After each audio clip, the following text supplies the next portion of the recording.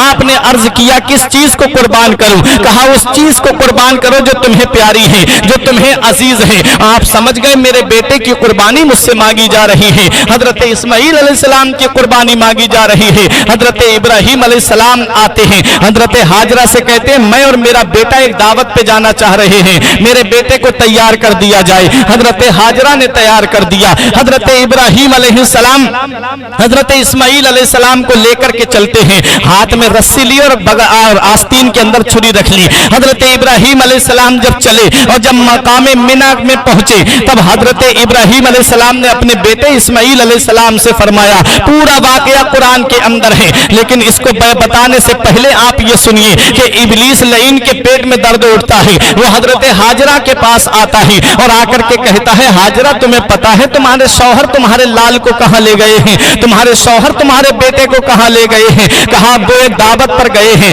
کہا سنو وہ بیٹے کو قربان کرنے کے لیے لے گئے ہیں۔ حضرت ہاجرہ نے کہا کیا کوئی باپ بھی اپنے بیٹے کو قربان کرتا ہے؟ کہا ہاں انہیں اللہ نے حکم دیا ہے۔ کہا اللہ نے حکم دیا ہے تو میں کون ہوتی ہوں روکنے والی؟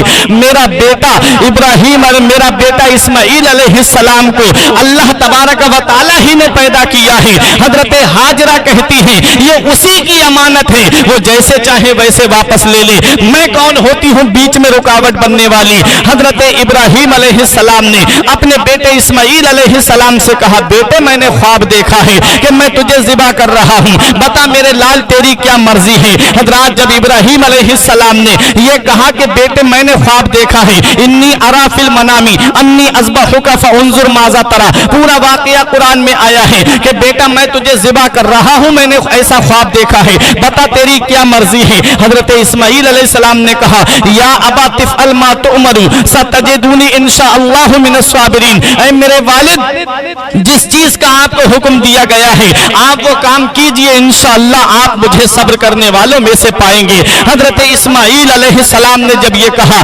باپ بھی راضی ہے بیٹا بھی راضی ہے، شیطان کے پیٹ میں درد ہو رہا ہے، شیطان نے راستے میں بہکانا چاہا تھا، شیطان نے حضرت ہاجرہ سے کہا کہ تمہارے بیٹے کو قربان کرنے کے لیے لے گئے ہیں، وہاں پر داؤ نہیں چلا۔ اسماعیل علیہ السلام سے کہا راستے میں کہ تمہارے والد تمہیں قربان کرنے کے لیے لے جا رہے ہیں، تب حضرت اسماعیل علیہ السلام نے کہا یہ ایک جان کیا ہے، اگر ہزاروں جانیں ہوں تب بھی اس رب کی راہ میں قربان ہوتا ہوا چلا جاؤں گا۔ حضرت ابراہیم علیہ السلام سے کہا اے ابراہیم تم نے ایک خواب کو سچا سمجھ لیا ہے، خواب جھوٹے بھی تو ہوتے ہیں۔ حضرت ابراہیم علیہ السلام نے کنکریاں اٹھائیں، 7 کنکریاں اٹھا کر کے اور ابلیس کے ماری اور فرمایا کہ نبی کا خواب جھوٹا نہیں ہوتا ہے بلکہ نبی کا خواب وحی الہی ہوتا ہے، مردود دور ہو جا۔ شیطان کے کنکری ماری، اللہ کو یہ ادا اتنی پسند آئی، اتنی پسند آئی کہ قیامت تک حج کرنے والوں کے لیے یہ ضروری قرار دے دیا کہ جب وہ حج کرنے کے لیے جائیں تب تک ان کا حج مکمل نہیں ہوگا جب تک وہ شیطان کو کنکری نہیں مار لیں گے۔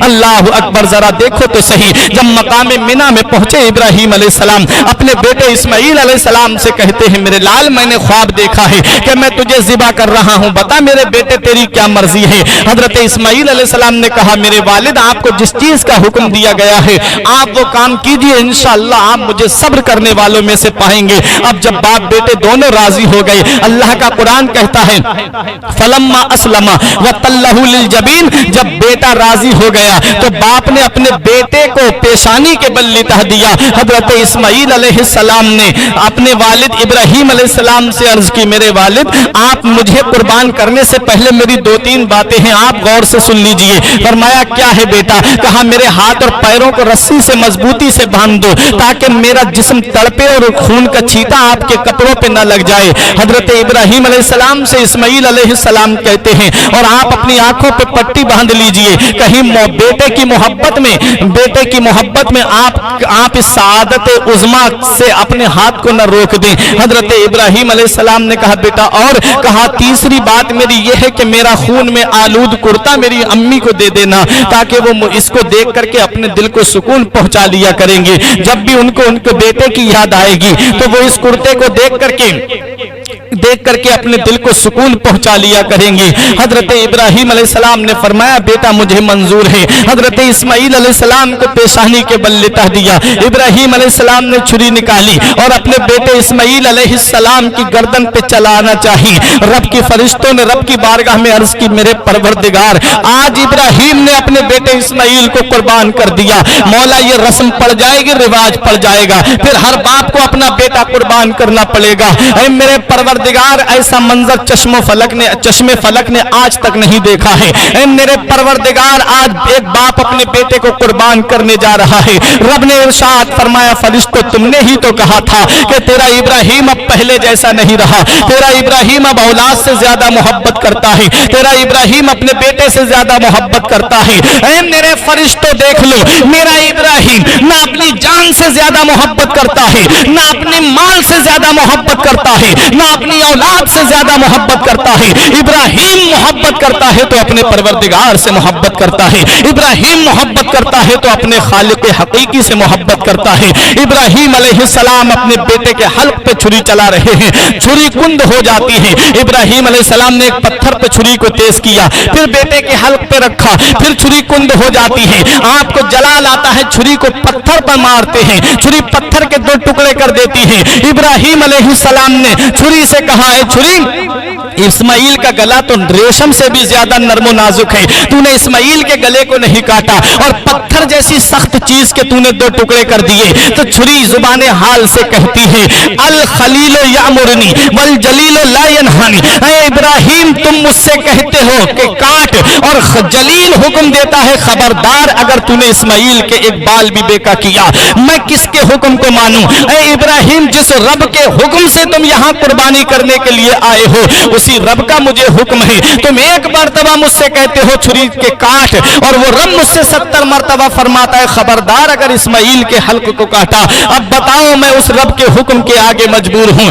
ابراہیم علیہ السلام نے کہا اے چھری میں راضی ہوں، میرا بیٹا راضی ہے، پھر تو بیچ میں رکاوٹ کیوں بنتی ہے؟ حضرت ابراہیم علیہ السلام نے عزم مصمم کیا، پختہ ارادہ کیا اپنے بیٹے اسماعیل کو قربان کرنے کا۔ چھری اٹھا کر کے لے جا رہے تھے حلق کی طرف، پروردگار عالم نے حضرت جبرائیل علیہ السلام کو حکم دیا اے جبرائیل جو دمبا جنت میں چر رہا ہے 40 سال سے یا 80 سال سے، اس دمبے کو لے جا کر کے اسماعیل کی جگہ پہ رکھ دو اور اسماعیل کو بچاؤ۔ حضرت جبرائیل علیہ السلام سدرہ سے جنت جاتے ہیں اور جنت سے دمبا لے کر کے مقام منی میں پہنچتے ہیں، اسماعیل علیہ السلام کو اٹھا کر کے کھڑا کر دیتے ہیں۔ حضرت اسماعیل علیہ السلام الگ کھڑے ہیں، دمبے کو ان کی جگہ پر رکھ دیا جاتا ہے، دمبا قربان ہو رہا ہے۔